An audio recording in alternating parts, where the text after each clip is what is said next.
देखो, चैप्टर चल रहा था सीए फाउंडेशन अकाउंटिंग में सब्सिडरी बुक्स। क्या थी सब्सिडरी बुक? जर्नल का बर्डन कम करने के लिए अपा उसकी क्या बना लेते हैं? सब्सिडरी। यानी journal is divided in some parts other than journal proper. जो पार्ट्स बनते हैं, sale book, purchase book, sale return, purchase return, BR book और बीपी बुक, मेन पार्ट ये है। और भी जरूरत पड़े तो बना सकते हो। वैसे 7 पार्ट हो गए, 6 अदर और जर्नल प्रॉपर जो बची हुई एंट्री है वो उसमें आ जाएंगी। ठीक है, तो अपन ने इसकी लेजर भी देखी, सेल बुक परचेज बुक कैसे बनती है वो भी देखी। ठीक है, परचेज रिटर्न, सेल रिटर्न सब एक सी है। जैसे मान लो इलस्ट्रेशन 3 में कह रहा था, कहता आप क्या बनाओ? Purchase return book. यानी जिनसे हमने माल खरीदा उसको क्या कर दिया अपन ने? माल वापिस। याद रखना, कोई भी सब्सिडी क्यों ना हो वो नॉन कैश की ट्रांजैक्शन को लिखती है, क्योंकि कैश बुक की सारी ट्रांजैक्शन कैश बैंक वाली कवर करती है। मतलब कहने का, अगर कैश सामान खरीदा वो वापस करोगे, वो तो कौन सी बुक में जाएगा? कैश बुक में जाएगा ना। तो परचेज रिटर्न बुक में कौन सी परचेज की रिटर्न है? जो नॉन कैश है, जो क्रेडिट बेसिस पे है।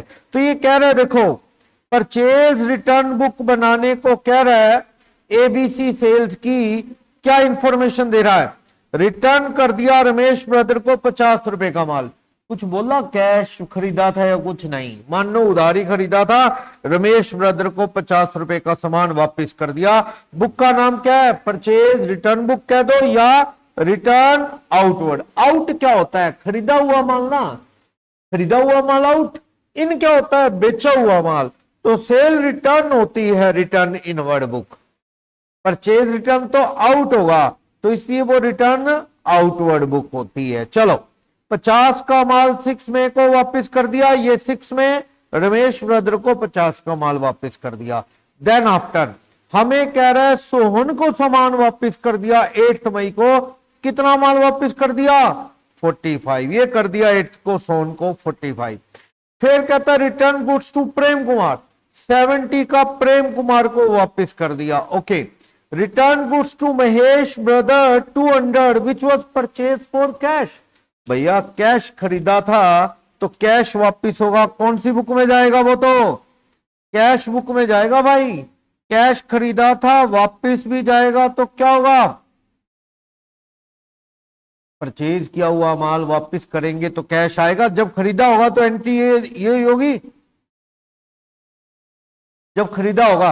अब जब खरीदा माल वापिस करेंगे तो cash account debit to purchase return account, ये होगी वो एंट्री 200 की। तो इसका मतलब वो परचेज रिटर्न बुक में आने वाला नहीं है। वो तो कौन सी बुक में जाने वाला है? कैश बुक के अंदर। कैश वापिस आएगा ना, माल वापिस करोगे तो। Cash account debit to purchase return, वही तो किया अपने कैश बुक वाली एंट्री, सही है ना। यानी वो परचेज रिटर्न बुक में आने वाला नहीं। तो बस इस मंथ की सभी एंट्रीज का टोटल क्या हुआ? 165। तो परचेज रिटर्न अकाउंट क्या होता है? हमेशा क्रेडिट। परचेज अकाउंट डेबिट होता है, बट परचेज रिटर्न क्या होता है? क्रेडिट। अगर मैं आपको लेजर बुक में ले चलूं, लेजर बुक, प्रिंसिपल बुक, उसमें आप बनाओगे परचेज रिटर्न अकाउंट बनाओगे और पार्टीज के अकाउंट बनाओगे। किस किस के? आप बनाओगे रमेश ब्रदर का अकाउंट, रमेश ब्रदर का। और किसका बनाओगे आप अकाउंट? इसी तरह से सोहन ब्रदर का बनाओगे, सोहन। इसी तरह एक और है उसका बना लो। तो भैया परचेज रिटर्न अकाउंट हमेशा क्या होता है? Credit. Total purchase return credit है कितने की? टोटल 165। तो इसके क्रेडिट में आप कितना लिखेंगे? 165। वर्डिंग में क्या लिखेंगे? By sundries as per purchase return book. भैया किसी को डिटेल देखनी है ना 165 में किस किस को वापस किया है, तो भैया हमने लिख दिया है sundry as per purchase return book. खोलो परचेज रिटर्न बुक और देख लो किस किस को वापस किया है, देख लो वहां से। सही है, परचेज रिटर्न अकाउंट में टोटल चला गया 165।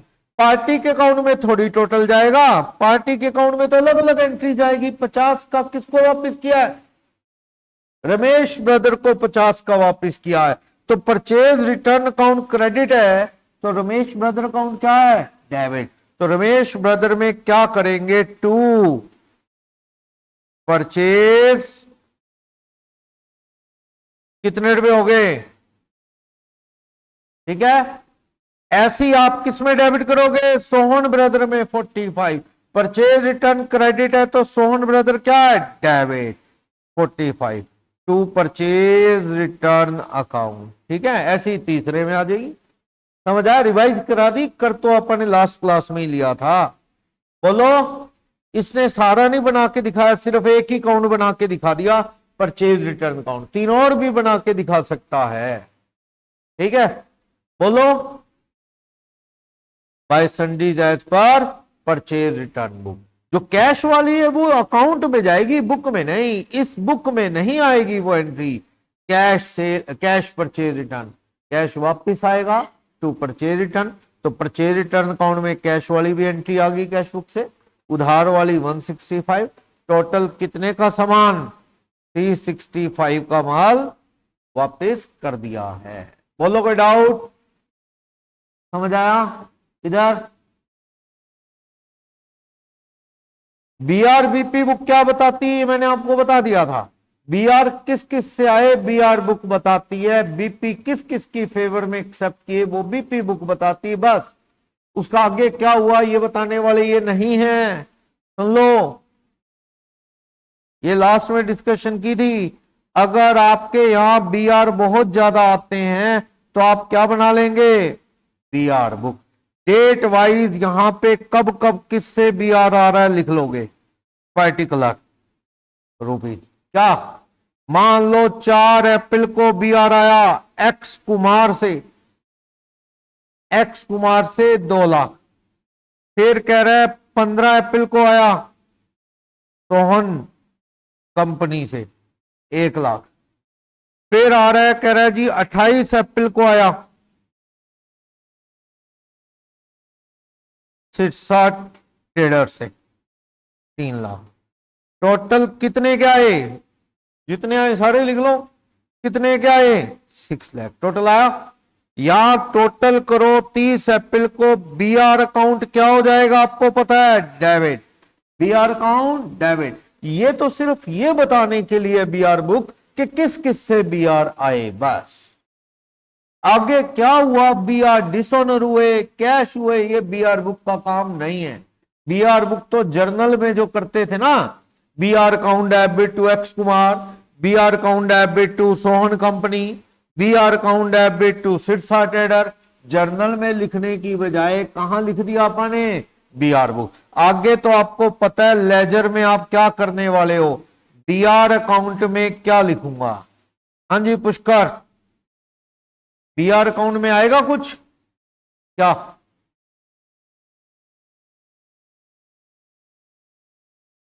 क्या बीआर अकाउंट में क्या लिखोगे? Yes, to sundries as per BR book. Total कितना?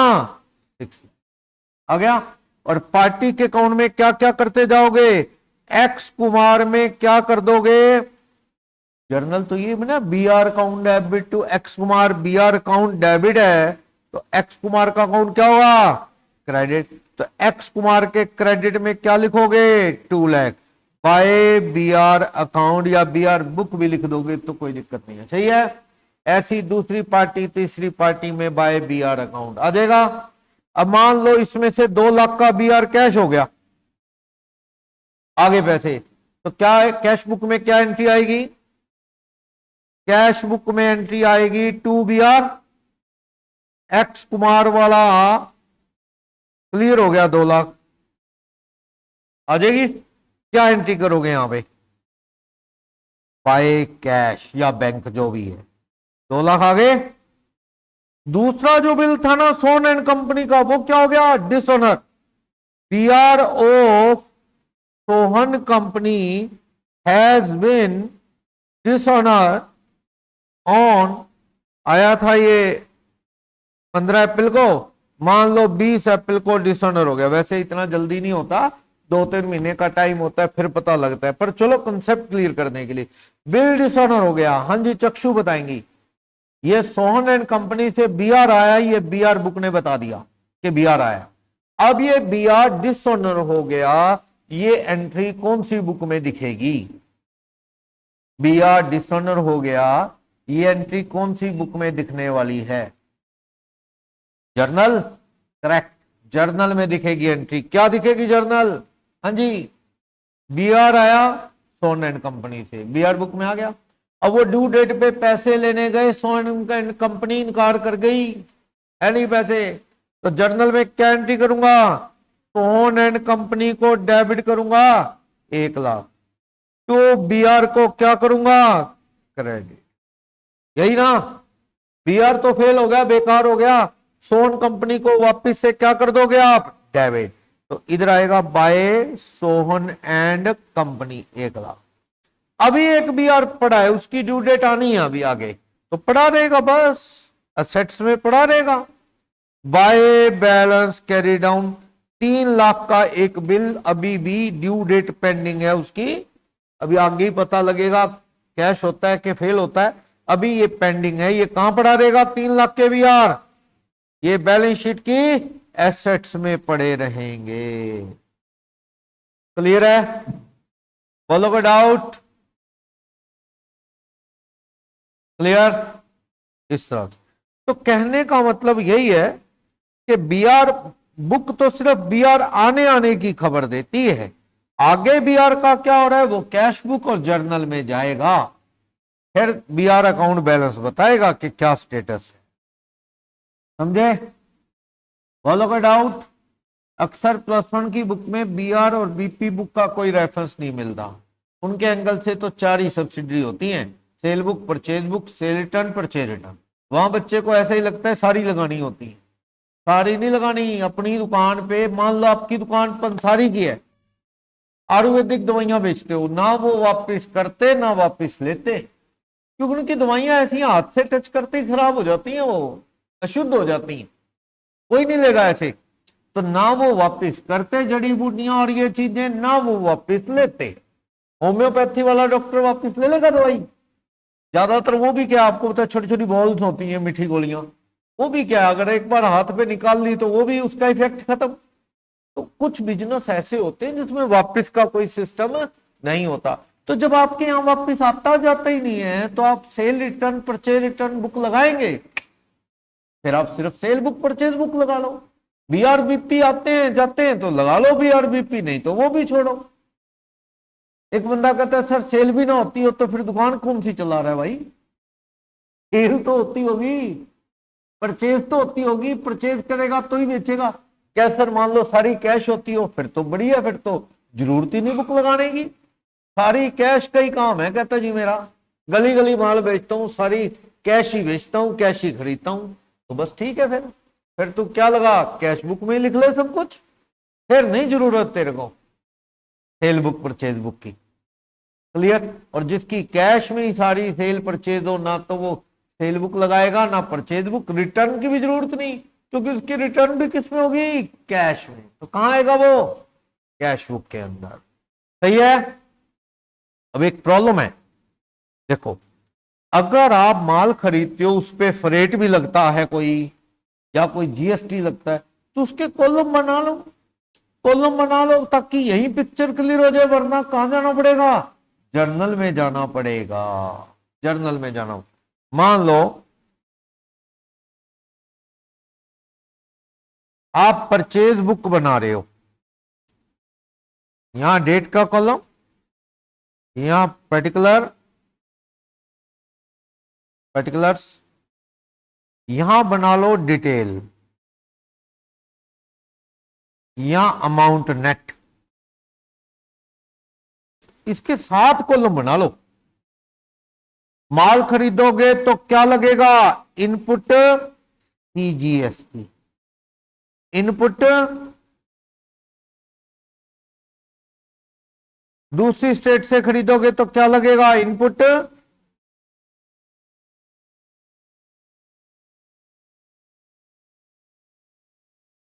ये कॉलम बना, फ्रेट लगती है तो फ्रेट का भी कॉलम बना लो। अगर कोई फ्रेट भी है, छोटी मोटी रिक्शा रुक्शा का किराया, तो आप उसका भी क्या बना सकते हो? कॉलम बना सकते हो। तो जैसे मान लो आपने 10 एप्पल को माल खरीदा, 10 एप्पल को आपने राम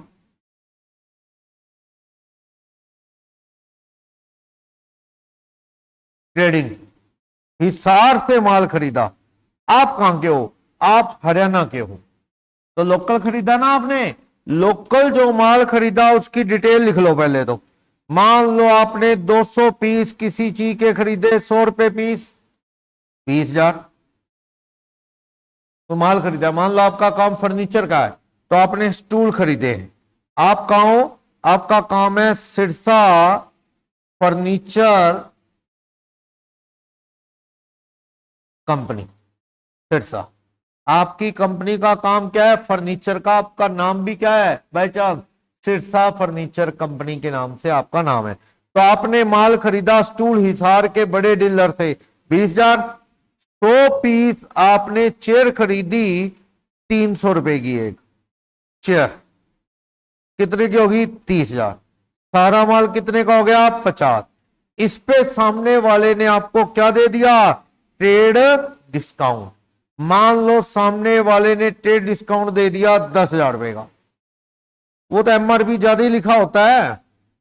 40,000 रुपए का माल है, इसके ऊपर इनपुट टीजीएसटी लग रहा है 6%, इनपुट एसजीएसटी लग रहा है 6%। रेट पेपर में दी होगी। मान लो 40,000 का 6% लगाए 2400, ये भी कितना हो जाएगा? 2400। तो टोटल माल कितने का हो गया? 44,800 का हो गया। इसको अलग अलग कॉलम में पुट कर दो ना, जो वैल्यू है उसको। 40,000 अमाउंट वाले कॉलम में, इनपुट सीजीएसटी में 2400, इनपुट एसजीएसटी में 2400। आईजीएसटी तो तब लगता है जब हम दूसरी स्टेट से सामान खरीदेंगे, पूरा 12% ही लग जाता, डबल हो जाता है वो, ठीक है ना। तो लेकिन लोकल खरीदा है, हरियाणा के हो आप, हरियाणा से खरीदा है, तो सीजीएसटी एसजीएसटी इस तरह से कॉलम बना लिए जाते हैं। फिर खरीदोगे माल तो इन्हीं कॉलम में वैल्यू भर लो। मान लो अब आपने सामान जो खरीदा है वो खरीदा है जयपुर से। अब आपने 24 अप्रैल को माल खरीदा जयपुर से, खिंसावाड़ा ट्रेडर जयपुर। कोई मान लो नाम ही देना, कोई भी नाम दे लो जो आपको अच्छा लगे। 20,000, लो जी 20,000, 20 का माल खरीदा। इस पे इनपुट आईजीएसटी कितना लगेगा? वैसे वो 6 का डबल ही होता है, वैसे आपको पेपर में बता देगा, ये हमारा सब्जेक्ट नहीं है जीएसटी की रेट वगैरह याद करना। जीएसटी अपने आप में एक पूरा सब्जेक्ट है जो आपको इंटरमीडिएट में पढ़ने को मिलेगा, यहां पे नहीं है। यहां पे तो आपको रेट्स वगैरह दे देगा, हल्का फुल्का यूज है, और इसको करने से कोई जीएसटी आ नहीं जाएगा, ठीक है ना। कई बार बच्चा +1 में वो डेबिट क्रेडिट कर लेता है एडजस्ट और कहता है जी जीएसटी मेरे सिलेबस में है। वैसा कुछ भी नहीं है, गलतफहमी है, वो जीएसटी नहीं है, वो अकाउंटिंग में उसकी ब्रीफ एंट्री है। वो हालांकि बुक राइटर भी ऐसी एक आधी एंट्री ऐसी डाल देते हैं जिसपे जीएसटी लगता नहीं, ऐसी 1-2 एंट्री से कुछ नहीं बनेगा। जीएसटी तो पता ही नहीं, दुनिया भर की चीजों पे लगता है और दुनिया भर की चीजों पे नहीं लगता। उसकी वजह है ब्लॉक लिस्ट है section 11 sub section 5(3) GST act 2017 में। अब वो चीज तो पढ़ाई नहीं उन्होंने, एक आधी चीज देके कहते हैं सैलरी इस पे जीएसटी नहीं लगता, बच्चे को कहते हैं मार रट्टा, सैलरी पे जीएसटी नहीं लगता। क्या फायदा है ऐसी नॉलेज का? या तो फिर आप 11(5) सेक्शन ही ले आओ पूरा, कभी मेडिकल पे नहीं लगता जी जीएसटी, डॉक्टर्स पे, पंडितों पे, और बड़ी लिस्ट है पूरी, उन पे प्रॉपर्टी बेचो जीएसटी नहीं लगता, जमीन जायदाद पे, तो वो पूरी लिस्ट दे दो या तो बच्चे को किस पे जीएसटी लगता है किस पे नहीं। वो लिस्ट नहीं देते, वो कहते हैं हाँ इंश्योरेंस है जीएसटी लगेगा, बैंक के ब्याज पे कहता है ही नहीं, पेपर में क्वेश्चन नहीं देते, वैसे उस पर भी जीएसटी नहीं, बैंकों के ब्याज पे जीएसटी नहीं, पर बैंक का एटीएम और जो और क्रेडिट कार्ड के चार्जेस है उन पे जीएसटी है। अब ये लिस्टें तो है नहीं वहां पेपर में प्लस वन में, वो 2-3 चीजों पे जीएसटी लगा देते हैं, 1-2 पे छोड़ देते हैं, ना कोई कारण उसका ना कुछ, बच्चे को रट्टा ही मारना पड़ता है। अच्छा इस पे या तो हटा ही दो वो चीजें जिसपे जीएसटी नहीं है, बच्चे ऐसी आधी अधूरी कंफ्यूजन। चलो जीएसटी आपको बहुत बढ़िया तरीके से आगे पढ़ने को मिलेगा। फिलहाल 20,000 का माल है, 12% जीएसटी है, कितने रुपए हो गया 2400। तो ये 2400 रुपए कहां जाना है, इनपुट आईजीएसटी में। आगे कटेगा जब आप माल बेचोगे तो आउटपुट में से ये इनपुट क्या है, एडजस्ट हो जाएंगे। तो नीचे टोटल लगा देना, ये टोटल तो कौन से अकाउंट में चला जाएगा, 22,400 सारा हो गया ना। तो ये टोटल परचेज 60,000 तो कौन से अकाउंट में चली जाएगी, टोटल ये चली जाएगी परचेज अकाउंट में। कितने रुपए 60, क्या लिख के, to sundries as per purchase book चली जाएगी।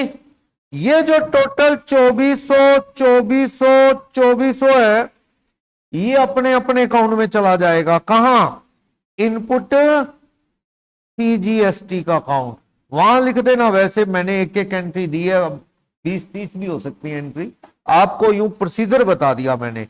टोटल करो कितने रुपए 2400, डेबिट ही होगा ना, परचेज भी डेबिट होगा, input CGST, input SGST, input IGST सब डेबिट होंगे। तो आप इसके डेबिट में लिखेंगे क्या, to sundries as per purchase book, कितने रुपए 2400। ऐसी इनपुट एसजीएसटी जो स्टेट गवर्नमेंट का टैक्स है उसमें भी कितना लिखोगे 2400, और आईजीएसटी में भी कितना लिखोगे 2400। यही to sundries as per purchase book. मैंने तो एक एक एंट्री समझने के लिए कंसेप्ट दी है, 5, 7, 8, 10 भी हो सकती हैं, सबका टोटल करके कहां जाएगा बता दिया। परचेज अमाउंट वाला तो परचेज अकाउंट में, इनपुट्स आईजीएसटी, सीजीएसटी, एसजीएसटी अपने अपने अकाउंट में डेबिट हो जाए। फ्रेट का कॉलम होता तो फ्रेट भी अपना फ्रेट अकाउंट में डेबिट हो जाता अगर होता तो। क्लियर है, ठीक है। ये ना स्टेट और सेंट्रल आपस में हिसाब करती हैं, ऐसा नहीं होता कि भैया ये सारा टैक्स सेंट्रल गवर्नमेंट का है दूसरी स्टेट वाला, ये स्टेट सेंट्रल आपस में ही हिसाब करती हैं, ठीक है ना। वो आगे की लेवल की स्टडी में काम आता है कि कौन स्टेट किसको सेंट्रल गवर्नमेंट से लेगी और क्या देगी, वो सारा आपस में हिसाब होता है। चलो, तो आपको ये कॉलम बनाने सिखा दिए, बाकी हमारे इसमें सीए में है नहीं ये ज्यादा, ये वाला फॉर्मेट आपको +1 में ज्यादा मिलता था। ये कॉलम होते थे ना वहां पे, क्योंकि बेसिक्स चीजें थी, क्या बेसिक चीजें सिर्फ और सिर्फ कंसेप्ट क्लियर करने के लिए, ज्यादा क्वेश्चन नहीं बनते हैं बेसिक चीजों के, ठीक है ना। मैंने बता दिया ताकि आपके माइंड में ऐसा ना रहे कि टैक्स के कॉलम क्यों नहीं बनाते, बना सकते हैं, जरूरत पे है। अब क्वेश्चन में टैक्स की इंफॉर्मेशन होती नहीं हमारे पास, जो क्वेश्चन है तो हमारे यहाँ कॉलम नहीं बनाते हम, बस एक ही अमाउंट का कॉलम दे देगा तो कॉलम बना लेंगे। चलो, अब आपको यह भी पता लग गया बीआर बुक और बीपी बुक में क्या होता है। जिस जिसको बिल एक्सेप्ट किए वो बीपी बुक में आ जाएगा, जिस जिससे बीआर आए बिल आए वो बीआर बुक में आ जाएगा अगर चलता है। जो बच गया इन 6 में नहीं आया, कैश की एंट्री है नहीं, कैश बुक में आनी नहीं, इन 6 में भी नहीं आई, sale book, purchase book, sale return, purchase return और बीआरबीपी बुक, उनमें नहीं आई, तो उसे कौन संभालेगा, जर्नल प्रॉपर। जर्नल प्रॉपर का मतलब बची हुई सारी एंट्री, बताया था मैंने कौन कौन सी लविश, जर्नल में कौन कौन सी एंट्री आएगी,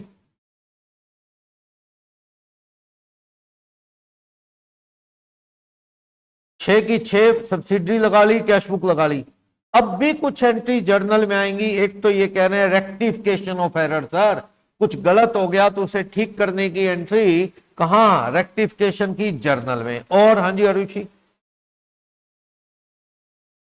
रिसीव नहीं, नोट रिसीव, रिसीव हो गया फिर तो वो कहां गया, कैश बुक में।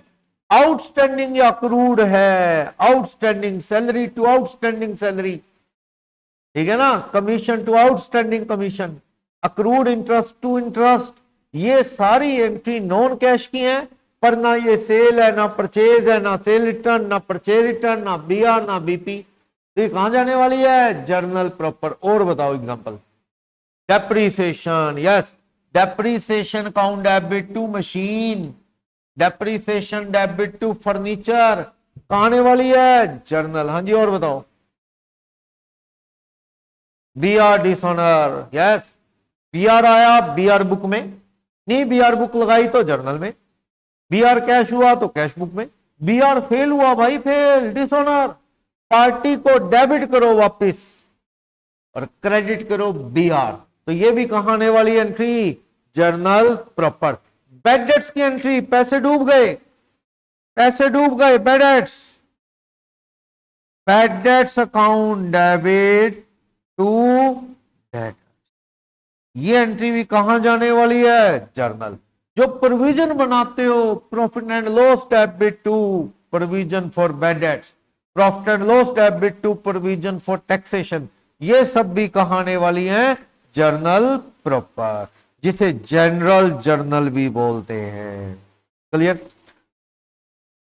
जैसे ओपनिंग एंट्री, पिछला साल खत्म हुआ 31 दिसंबर को। सुनो, वैसे ना ट्रेंड नहीं आजकल एंट्री करने का, पहले चलता था पिछला साल खत्म हुआ, बहियां बन गई, क्लोज हो गई, बैलेंस शीट में बचे हुए बैलेंस चले गए, साल खत्म, अगले साल नई बुक्स लगाओगे, बहियां लगाओगे, बुक्स लगाओगे, मान लो मैनुअल, तो पिछले बैलेंस का क्या करोगे? भूल जाओगे ना भाई, क्यों भूलूंगा?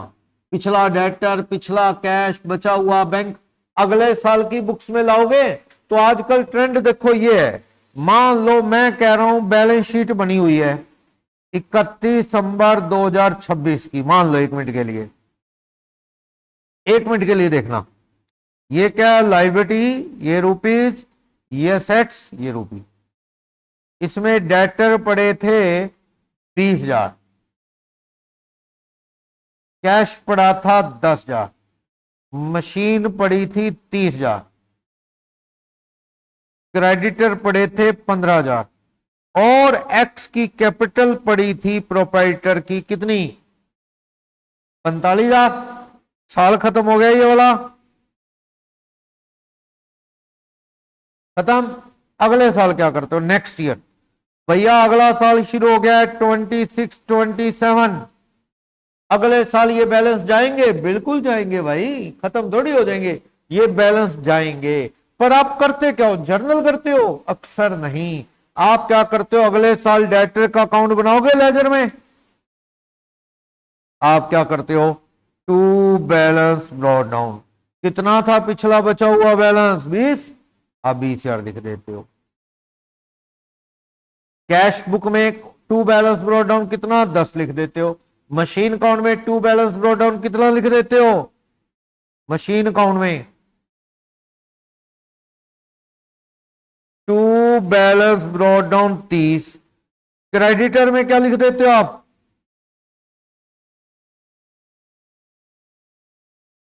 कितने क्रेडिटर हैं? 15,000। क्रेडिटर में क्या लिख देते हो? Bye balance brought down 15,000। Capital में भी क्या लिख देते हो आप? कैपिटल में एक्स के कैपिटल अकाउंट में बाय बैलेंस ब्रॉट डाउन 35। यही चलता है ना ट्रेंड। क्लोज करने के लिए क्या करते हो? टू बैलेंस कैरी डाउन या बाय बैलेंस कैरी डाउन। आज का लेटेस्ट ट्रेंड यही है, कोई जर्नल नहीं करते। पर आप चाहो, पुराने जमाने में चलता था कि आप ओपनिंग एंट्री किया करते थे, ओपनिंग एंट्री इन जर्नल। अगला साल शुरू हुआ 1/4/2026 को, नेक्स्ट ईयर शुरू हुआ, ये सारी एसेट्स डेबिट करके बुक्स में लाते थे जर्नल के थ्रू। क्या ऐसे करते थे? Debtor debit, cash debit, machine debit, सब असेट्स डेबिट इधर ले आओ। कितनी? 20, 10, 30। 20,000 डेटर में डेबिट, 10,000 कैश में डेबिट, 30 मशीन में डेबिट। टू क्रेडिटर, क्रेडिटर में 15, 2x की कैपिटल में 35। ये जर्नल करके फिर यहां से लेजर में लिखते थे, डेटर अकाउंट में, कैश अकाउंट में, कैपिटल अकाउंट में, क्रेडिटर में। पर आजकल ये ट्रेंड खत्म हो रहा है, जर्नल में लिखना छोड़ गए हैं लोग, सीधा ही क्या लिखते हैं वो अकाउंट में जाके, by balance brought down to balance brought down. Journal करने का ट्रेंड क्या हो गया, ओपनिंग क्लोजिंग खत्म। कहते हैं यार अगले साल की बुक्स में लाना है ना, जर्नल में ओपनिंग एंट्री कर दो, वो सारे बैलेंस क्या हो जाएंगे, इन साल की बुक्स में जर्नल के थ्रू आ जाएंगे। ठीक है, ओपनिंग एंट्री और पिछले साल क्लोजिंग एंट्री कर देते हैं सब कुछ जीरो करने के लिए। लास्ट ईयर क्लोजिंग एंट्री क्या करते हैं, 31 मार्च 26 को सारे बैलेंस बुक्स जीरो कर दो भैया, जीरो कर दो। कोई नहीं, अपा तो आजकल क्या करते हैं, जीरो जीरो कुछ नहीं करते, हम तो क्या करते हैं, by balance carry down to balance carry down, ऐसे ही करते हैं। जर्नल में एंट्री करते हैं कोई क्लोजिंग ना, सीधा फाइनल अकाउंट वहीं से बनाते हैं, लेजर से टीबी और फाइनल। लेकिन ये पुराना ट्रेंड है, क्या क्लोजिंग एंट्री, बुक्स को जीरो करने के लिए सब कुछ उल्टा कर दो, जो सेट्स है ना वो क्या कर दोगे, to debtor to cash to machine. पिछले साल क्या, डेटर खत्म करो बुक्स जीरो करो, ये क्रेडिटर डेबिट करके खत्म कर दो। कितने क्रेडिटर थे, 15। कैपिटल एक्स की डेबिट करके खत्म कर दो, कितनी, 45।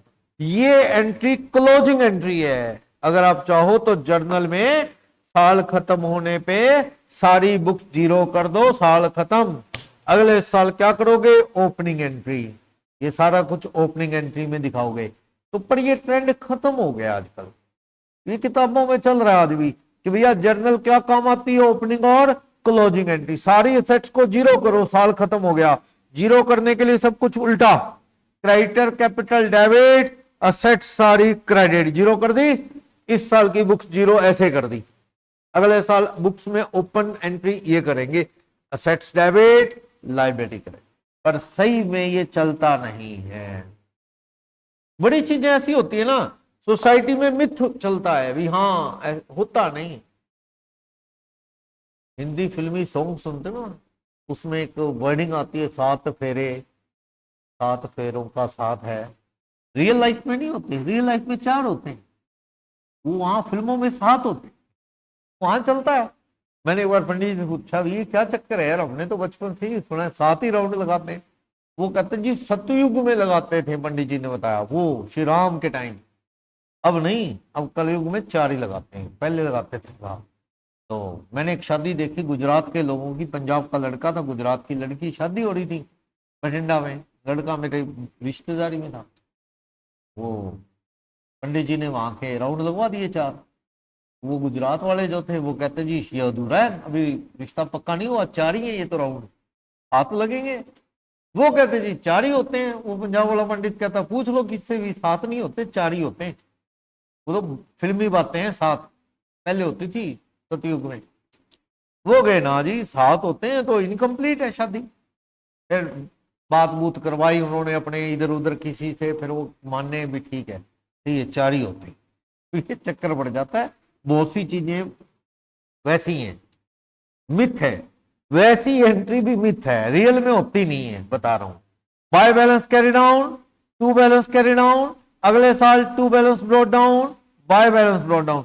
जर्नल करके बुक्स क्लोज और जर्नल करके ओपनिंग, ऐसा रियल लाइफ में आजकल नहीं होता। अगर आप टैली में अकाउंट बना रहे हैं, टैली विधि में, उसमें आप अगले साल कोई जर्नल नहीं करोगे, उसमें तो क्या होगा, जैसे आप अकाउंट क्रिएट करोगे डेटर, उसमें ओपनिंग बैलेंस मांगेगा, अगर है तो भर दो, वहां कैश का बैलेंस है भर दो, क्रेडिटर का बैलेंस पुट कर दो, फिर वो अपने आप आगे चल पड़ेगा। यानी वहां भी जैसे आप अकाउंट में to balance brought down by balance brought down करते हैं, ऐसे कंप्यूटर अकाउंटेंसी में भी ओपनिंग भरा जाता है, जर्नल नहीं करते वहां। ये वाली वो ऐसे ना लिखो to balance brought down by balance brought down, उसकी जगह जर्नल कर लो, बात तो एक ही है। क्रेडिट ये वाली जर्नल, ये वाली ये करोगे, डेटर के डेबिट में 20 ऐसे भी आनी है, कैश के डेबिट में 10 ऐसे भी आनी है, जर्नल कर लो। पर ट्रेंड नहीं है जर्नल करने, सीधा ही लिखने का ट्रेंड है, to balance brought down by balance. चलो मैंने इसलिए बताया यहां जर्नल कर रखी है कि भैया जर्नल में क्या आएंगी, ओपनिंग क्लोजिंग एंट्री याद दिला रहा है। अगर आपको मैं ना करवाऊं ना तो आपको ये समझ नहीं आएगा ये कौन सी ओपनिंग क्लोजिंग एंट्री की बात कर रहा है। कि वही है साल खत्म होने पे क्लोजिंग, अगला साल शुरू होने पे ओपनिंग। ट्रांसफर एंट्रीज, जैसे मान लो फायदा नुकसान है कुछ भी, वो शिफ्ट करना है प्रॉफिट एंड लॉस में, वो सारा। एडजस्टमेंट एंट्री, कुछ गलत हो गया वो ठीक करना है, सब जर्नल संभालती है। मिसलेनियस कुछ भी एरर वगैरह, डेप्रिसिएशन, बैड डेट, सब जर्नल संभालती है। तो इन 6 में और एक कैश बुक में जो नहीं आया ना, वो कहां जाने वाला है? सीधी बात, जर्नल में। ठीक है, जर्नल संभाल लेगा उसे। क्लियर है? अब एक और छोटी सी चीज, डेबिट नोट और क्रेडिट नोट। सुना तो आपने कहीं ना कहीं थोड़ा बहुत होगा। डेबिट नोट, हाँ जी मैं सुना कहीं, डेबिट नोट क्रेडिट नोट सुना है? प्लस वन में आता है, वैसे ब्रीफ आता है बस थोड़ा। हाँ जी अनमोल, सुना हुआ है डेबिट नोट क्रेडिट नोट? क्या फर्क है इन दोनों में? डेबिट नोट क्रेडिट नोट में क्या फर्क है? कौन बताएगा? कुछ बच्चे ना प्लस वन में रट्टा मारते हैं, क्या सर हमें तो एक ही बात पता है, परचेज किया है डेबिट नोट हो चाहे क्रेडिट नोट, परचेज रिटर्न लिख दो। सेल किया है डेबिट नोट हो चाहे क्रेडिट नोट हो, तो उसी में आता है वापस में, तो क्या है, सेल रिटर्न कर दो। दोनों का प्रिसाइज मीनिंग वहां चल जाता है बिना समझे, लेकिन दोनों बातों में फर्क है, डेबिट नोट क्रेडिट नोट। एक चीज माइंड में रखो, हु इज सेंडर, बस आपका गलत नहीं होगा कभी ये। क्या?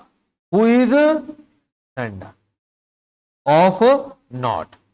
दोनों में से कोई भी नोट, डेबिट या क्रेडिट नोट, जो भेज रहा है हु इज सेंडर, उसकी बुक्स में दूसरी पार्टी का अकाउंट डेबिट हो रहा है तो डेबिट नोट भेजेगा, क्रेडिट हो रहा है तो क्रेडिट नोट। मान लो मेरा और पुष्कर का व्यापार चलता है, ये सरदुलगढ़ पंजाब में, मैं सिरसा हरियाणा में, हमारा काम चलता है।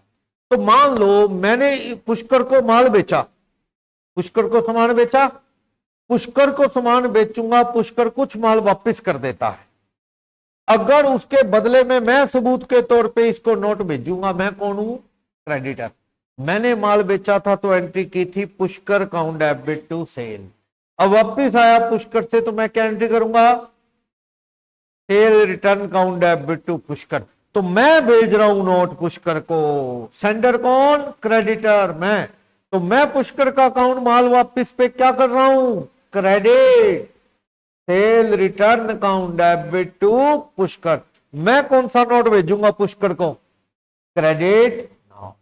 लेकिन मेरे पास टाइम नहीं है, बिजी हूं मैंने कहा पुष्कर यार वो तेरे को मैंने एक लिस्ट बना के दी थी, रेट लगा के सारे सामान की, छोटा छोटा सामान है, जैसे मान लो सैनिटरी की शॉप है पुष्कर की, मेरा बड़े स्केल पे सैनिटरी का होलसेल का काम है, तो मैं पुष्कर को कोई टैप है, कोई एल्बोज है, कोई वो कुछ रॉयल डाइट वगैरह कुछ ऐसी चीजें हैं, कोई कंसील्ड है, छोटी छोटी चीजें हैं, रेट लगा के भेज दिया, डब्बा पूरा बड़ा बना के कार्टून।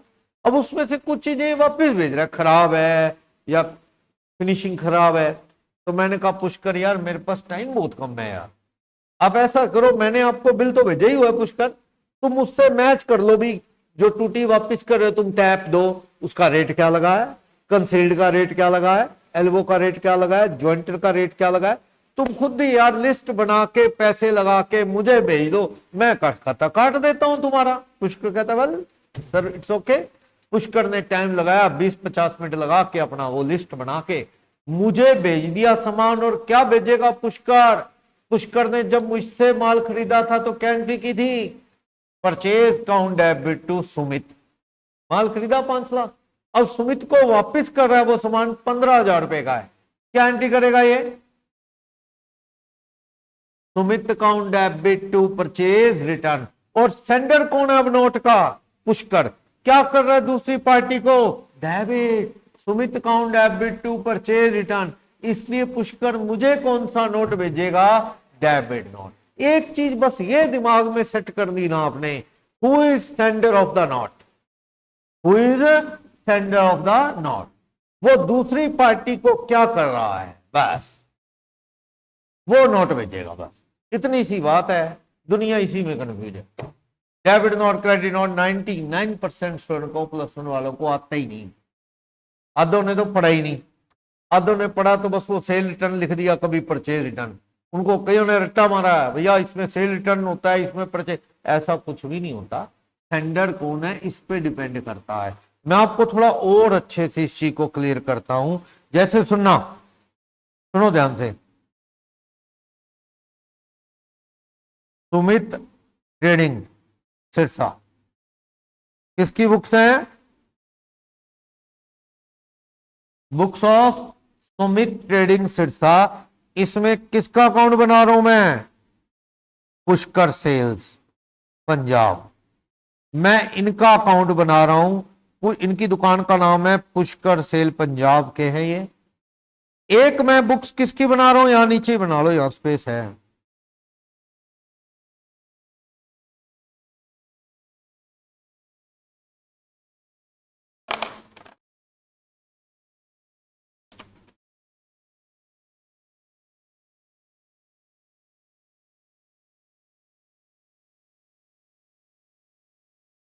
लो, पुष्कर सेल्स पंजाब, और इधर मैं बना लेता हूं बुक्स किसकी?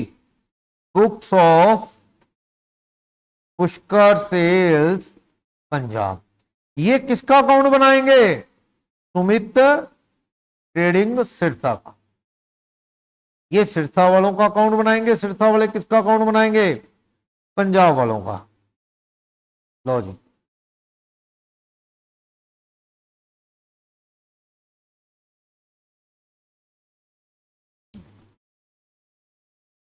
देखो जी, सिरसा वाले होलसेलर हैं, पुष्कर सेल्स को माल बेचते हैं। मान लो 5 लाख का, क्या एंट्री करेंगे? Pushkar sales debit to sales account. कितने का माल बेचा? 5 लाख। पुष्कर सेल्स वाले क्या करेंगे? सुमित ट्रेडिंग से माल खरीद रहे हैं पुष्कर वाले, तो ये क्या एंट्री करेंगे अपनी बुक्स में? By purchase account. कितने का माल खरीद लिया? 5 लाख। इन्होंने बेचा तो उसने खरीदा। अपनी अपनी बुक्स हैं, ध्यान देना, ये सिरसा वालों की बुक्स है, सुमित ट्रेडिंग सिरसा की।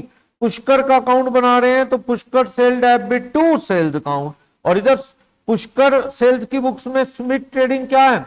उनसे माल खरीदा तो वो क्या कर रहे हैं? By purchase account. सही है? बोलो।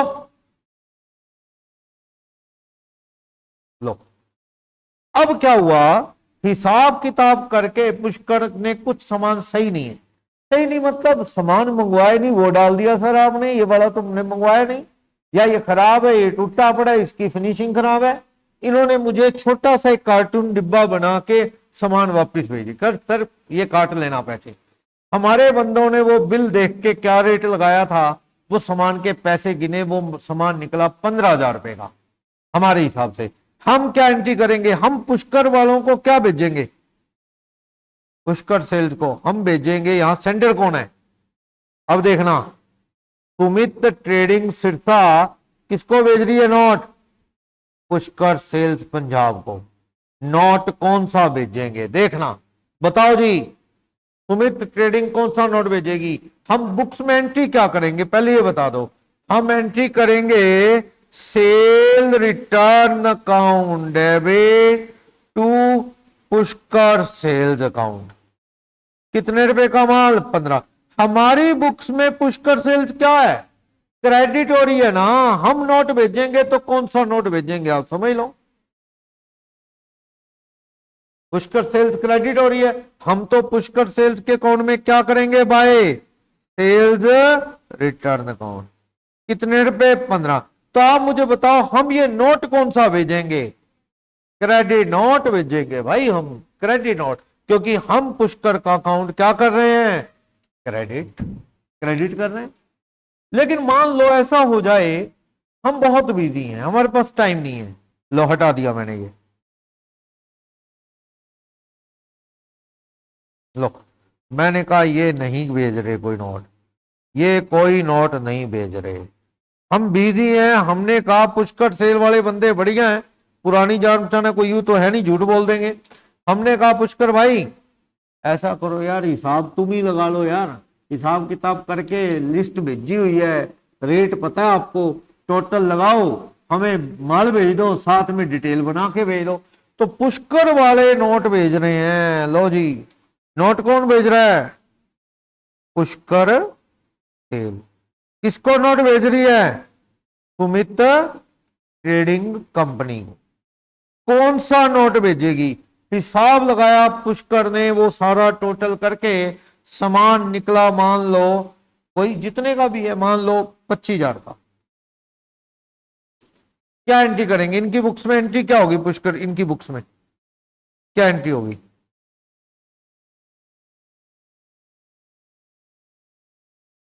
क्या एंट्री होगी? Sumit trading debit 25,000 to purchase return account. लो जी, ये कर रहे हैं ना, टू परचेज रिटर्न। अब सेंडर कौन है बोलो? बायर पुष्कर सेंडर है। वो सामने वाली सुमित ट्रेडिंग क्राइटर को क्या कर रहा है? Debit to purchase return. तो ये कौन सा नोट भेजेंगे? सुमित ट्रेडिंग को डेबिट कर रहे हैं, ये कौन सा नोट भेजेंगे? Debit note. आप उसको देके आप भी एंट्री कर लेना, सेल रिटर्न अकाउंट 25,000। समझ गए? कोई एक बंदा नोट भेजेगा, ये नहीं कि तुम मुझे नोट भेजो हम तुझे नोट, ऐसा नहीं होता, इतना टाइम बर्बाद नहीं है। डबल एक बंदा कोई भेजेगा। 99% चांस है कौन भेजेगा? सुमित ट्रेडिंग वाले भेजेंगे, क्योंकि वो हिसाब किताब रेट रूट सब उनके पास है। चक्कर कई पड़ते हैं ना। मान लो पुष्कर सेल वाले माल ले गए, कई सामान ऐसा था जिसमें था कि अगर 10 पीस ले लो तो रेट कम लग जाएगा। इन्होंने 10 पीस ले लिए थे उस टाइप के, रेट कम लग गया। बाद में ये 3 पीस वापस कर देंगे तो रेट भी तो बदल जाएगा। जो बचे 7 पीस का रेट ज्यादा लगेगा वो, क्योंकि डिस्काउंट इसलिए था। कई चक्कर पड़ जाते हैं, इसलिए ज्यादातर चांस है कि ये नोट कौन भेजेगा? सेलर। ठीक है, बार को कभी नहीं कहेगा वो, लेकिन इम्पॉसिबल हो ऐसा नहीं है, हो भी सकता। क्लियर? और ये नोट सिर्फ सेल रिटर्न परचेज रिटर्न में नहीं यूज होता, वैसे भी यूज हो सकता है। सुनो, एक दिन पुष्कर सेल से फोन आया, कहता सर आपने जो सामान भेजा हम वापस भेजेंगे। थोड़े दिन बाद फोन आया, हमने कहा क्यों? वो कहता जी इस तरह का सामान तो बाजार में सस्ता मिल रहा है, आपने जो रेट लगाया है उस तरह के एल्बोज का, ज्वाइंटर का, वो ज्यादा लगाया, हमारा तो बिकना ही नहीं सर, फिर हम कमाएंगे क्या, हम तो वापस भेजेंगे। हमने पुष्कर सेल्स वालों को कहा चल यार क्या वापस भेजोगे, फिर खराब ही हो जाएगा वापस आते जाते। ऐसा करो तुम्हें छोड़े उस सामान के 5,000 रुपये कम दे देना। डिस्काउंट काट दिया कि चलो ठीक है, तो वो 5,000 रुपये या जो भी बात करके आपस में, तो हम पुष्कर सेल के अकाउंट में क्या कर देंगे भाई? डिस्काउंट। कितना पैसा छोड़ दिया इनको? 5। पुष्कर सेल वाले अपनी बुक्स में क्या कर लेंगे? Sumit debit to discount 5,000। क्या रिबेट और डिस्काउंट एक ही चीज होती है, दोनों में कोई फर्क नहीं होता। क्या होता है रिबेट? नहीं पता क्या होता है, ये ना वो क्रैमिंग है प्लस 1 लेवल में कि डिस्काउंट वर्ड, जैसे डिस्काउंट वर्ड, जैसे आप बिल डिस्काउंट करवाते हो उसमें भी तो डिस्काउंट वर्ड होता है कि नहीं होता? मान लो 1,00,000 रुपए का बिल है, 1,00,000 रुपए का बिल आया, 3 महीने का बिल है। आप बैंक के पास चले गए और बैंक को कहा अभी पैसे दे दो, तो बैंक पैसे काट के दे देता ना डिस्काउंट। क्या वो डिस्काउंट है? वो क्या होता है? ब्याज। बैंक 3 महीने पहले पैसे दे रहा है, क्या काट रहा है? इंटरेस्ट। अगर मुझे लविश ने 3 महीने का बिल दिया, मैंने बैंक से उसे डिस्काउंट करवाया और बैंक मुझे मेरे हाथ में 97,000 रख दे, 3,000 रुपए काट ले, वो इंटरेस्ट है, पर हम उसे क्या नाम दे देते हैं? डिस्काउंट। लेकिन समझने वाला समझता है कि डिस्काउंट नहीं है, ये कोई माल की सेल परचेज थोड़ी है, ये क्या है? इंटरेस्ट। नाम दे दिया उसे डिस्काउंट। वैसे ये है रिबेट या डिस्काउंट। रिबेट कहो या डिस्काउंट कहो एक ही बात, कि आपने मुझे माल महंगा लगा दिया, कुछ पैसे मेरे को क्या कर दो? ऑफ। तो आपने उसे ऑफ कर दिए, कितने पैसे? 5,000। ये आपके अकाउंट में क्या कर देगा? ठीक है ना। तो डिस्काउंट रिबेट सेम चीज, कोई फर्क नहीं है दोनों में। अक्सर रिबेट ज्यादातर यूज तब हो जाता है जैसे मान लो आप ज्यादा ही बल्क में माल उठा लो, जैसे वो साल का टारगेट होता है, आप टीवी लिए जाओ, वो कहता है जी अगर साल में तुमने, दुकानदार को कहती कंपनी, मान लो कोई कंपनी है सोनी, तो दुकानदार को कह रही है तूने 100 पीस माल अगर मेरे से खरीद लिया, आज का रेट लगता रहेगा लेकिन तुझे बाद में क्या दे देंगे हम, थोड़ा सा ऑफ कर देंगे क्योंकि तूने बल्क में माल ले लिया, बार बार लिए जा रहा है तो कुछ पैसे तुझे छोड़ देंगे। तो उसके लिए अक्सर रिबेट कह देते हैं कि शुरू में लिया तो डिस्काउंट, बाद में रिबेट, मोर और लेस एक ही बात है। अमाउंट में से कुछ भी ऑफ करना डिस्काउंट भी कह सकते हो, रिबेट भी, सेम ही चीज है, ठीक है। तो आप रिबेट लिख लो चाहे डिस्काउंट लिख लो, पर चीज क्या है, आपने डेबिट नोट देना है कि क्रेडिट नोट। दुकानदार भेजेगा तो पुष्कर को कौन सा नोट भेजेगा, क्रेडिट, और पुष्कर भेजेगा तो कौन सा नोट, डेबिट। इसमें चांस यही है कि दुकानदार ही भेजेगा, तेरा अकाउंट इतना काट दिया, ठीक है ना। तो डेबिट नोट, क्रेडिट, समझ आया। एक और चीज, कभी कभी ऐसा भी होता है, मेरी दुकान पे आओ, कहते सर ये माल पैक करके देना, मैंने कहा नहीं दे सकता भैया, रेट लिस्ट नहीं आ गई है, रेट रिवाइज हो गया है, मुझे कंपनी से फोन आ गया कि सामान मत बेचो, रेट बदल गए, कई चीजों के घट गए और कई चीजों के बढ़ गए हैं, रेट घट भी गए हैं और कई चीजों के बढ़ भी गए हैं, मैं नया रेट लिस्ट लगा के सामान दूंगा। पुष्कर कहता है सर मेरे पास तो किसी कोठी वाले का काम चल रहा है सर, अर्जेंट है, उसको उसका मुहूर्त होने वाला है, मुझे सामान दो। मैंने कहा नहीं दे सकता भाई, 2 दिन वेट कर, रेट बदल के आ गया है, मेरे पास वो लिस्टें अभी पूरी फाइनल नहीं है, हम चेक कर रहे हैं। पुष्कर कहता है सर ऐसा कर लो, आज के रेट पे बिल काट दो, आज के रेट पे बिल काट दो, जो भी आज का रेट है, मेरे से रिटर्न में ले लो या अपनी पुरानी जान पहचान है, कोई दिक्कत नहीं, जब नया रेट आया उसी हिसाब से इस सामान की वैल्यू लगा लेना, अगर बढ़ गया होगा तो मैं और दे दूंगा पैसे, घट गया होगा तो आप काट देना, समझ गए। तो कहने का मतलब कभी कभी ऐसा भी होता है कि रेट फाइनलाइज बाद में होता है, मान लो रेट बढ़ गया, जो नई लिस्टें आई उसके बाद रेट बढ़ गया 4000, तो मैं पुष्कर के अकाउंट में 2 सेल्स और लिखूंगा, कितने पैसे, कौन सा नोट भेजूंगा पुष्कर को, डेबिट नोट, मैं भेजूंगा तो कौन सा नोट, पुष्कर भेजता तो कौन सा नोट भेजता, वैसे इसमें पुष्कर नहीं भेजेगा, मैं करूंगा ना हिसाब, मुझे पता रेट क्या आ गया नया, तो मैं ही भेजूंगा, कौन सा नोट, वो तो वो ले में भेजेगा, बस भेजेगा तो जब मैं उसको कहूंगा अभी लिस्ट लगा के तू वापस भेज दे माल, टोटल करके, छोटी छोटी चीजें हैं, ये फैक्ट है, मैं ये नहीं समझाने के लिए नहीं, रियल लाइफ में ऐसा है। ये बिल्डिंग बन रही थी, कई साल हो गए, तो मेरा कोई स्टूडेंट नहीं था इधर सूरतगढ़िया बाजार में, उनका ये पाइप और ये सारा सामान का सैनिटरी का बिजनेस था, तो उनकी शॉप से सामान आता था और अपना काम कैश का ही था, माल लो पैसे दो, हिसाब किताब बाद में गड़बड़ होते हैं, सामान उठाओ पैसे दो, बात खत्म, बाद में लिखा पड़ी में कोई सामान गलत लग गया, ये लग गया, वो लग, तो फिर क्या होता था, ये मिस्त्री और प्लम्बर होता है, वो हमेशा हर सामान ज्यादा मंगवाता है, वो ज्यादा इसलिए मंगवाता है कि कोई चीज खराब निकल गई, कुछ होगी, फिर मौके पे भागना पड़ेगा ले जाने के लिए, या कई बार कोई भी वजह लगा लो, ठीक है, तो वो कुछ सामान बच जाता था हर बार। हम उनको कहते भैया सामान बचा पड़ा है, तो वो कहते थे सर ऐसा है, सारा बचा हुआ सामान आप अपने सामान के पैसे दे दिया करो हमें, जो भी आप ले जाते हो कैश, और जो बच गया उसकी लिस्ट आप ही बना लिया करो, कि जो जो बच गया मैच करके रेट लगा के आप बना के हमें सामान के साथ भेज दिया करो, हाथों हाथ हम पैसे दे देंगे बंदे को आपके, सही है ना, कैश का हिसाब, आप जो हमसे सामान ले जा रहे हो लेते जाओ, पैसे देते जाओ, जो बच गया आप ही लिस्ट बना लो, उनके पास भी टाइम नहीं होता था, कहता आप अपने किसी स्टाफ को कह दो, वो लिस्ट बना लेगा क्या क्या वापिस आ रहा है, क्या क्या रेट पे आया था, वो आपके पास है ही बिल, टोटल करके पर्ची बना के हमें भेज दो, हम कैश दे देंगे वापिस, समझ गए। होता है कभी कभी बार को कह देता है, हाँ वो बात सही है, ज्यादातर नोट कौन भेजता है, सेलर, वो बात सही है।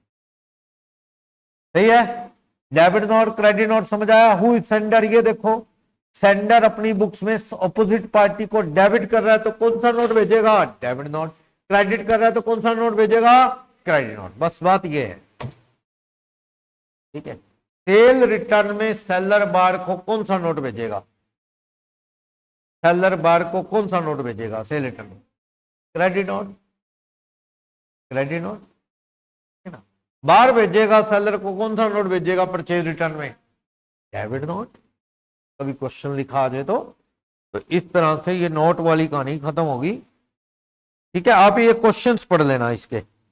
परचेज रिटर्न बुक क्या लिखती है, सिर्फ और सिर्फ क्रेडिट परचेज और कुछ भी नहीं।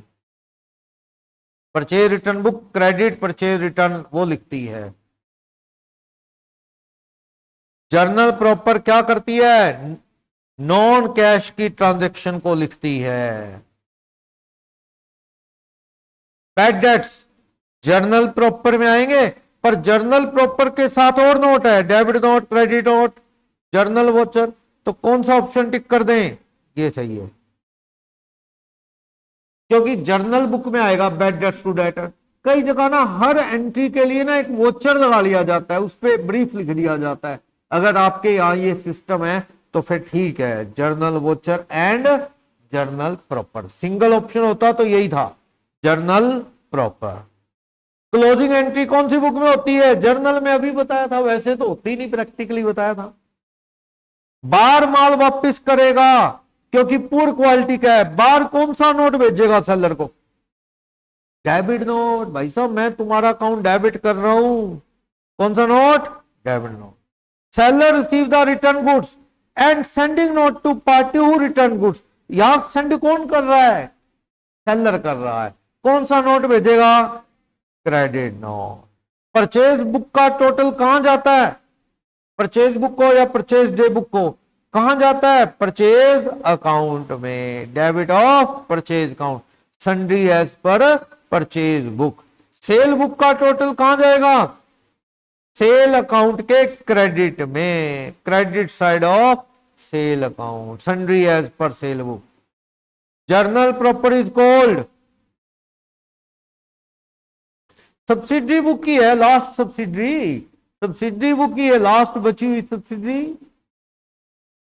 जो एक बुक लगाई कोई और बुक लगाई नहीं, जनरल जर्नल, उसी के टुकड़े हो गए 6 सब्सिडरी और बची हुई जर्नल प्रॉपर, एक सब्सिडरी बुक की है ये।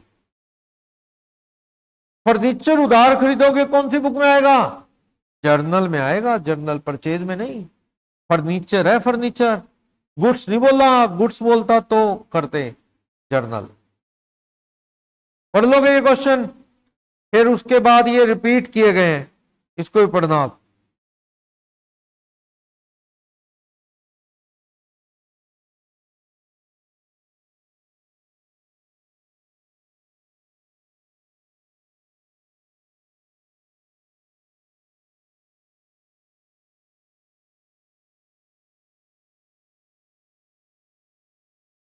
यानी एक जगह वर्ड है ग्रोस, एक ग्रोस में कितने डजन होते हैं, 12 डजन, ठीक है ना, लिखा हुआ। बाकी ये क्वेश्चंस पढ़ो आप, 3-4 क्वेश्चन है, कोई डाउट हुआ देखते हैं, बाकी बहुत सिंपल है, कोई खास नहीं है। कल करके जरूर आने ये क्वेश्चन आपने, ज्यादा नहीं।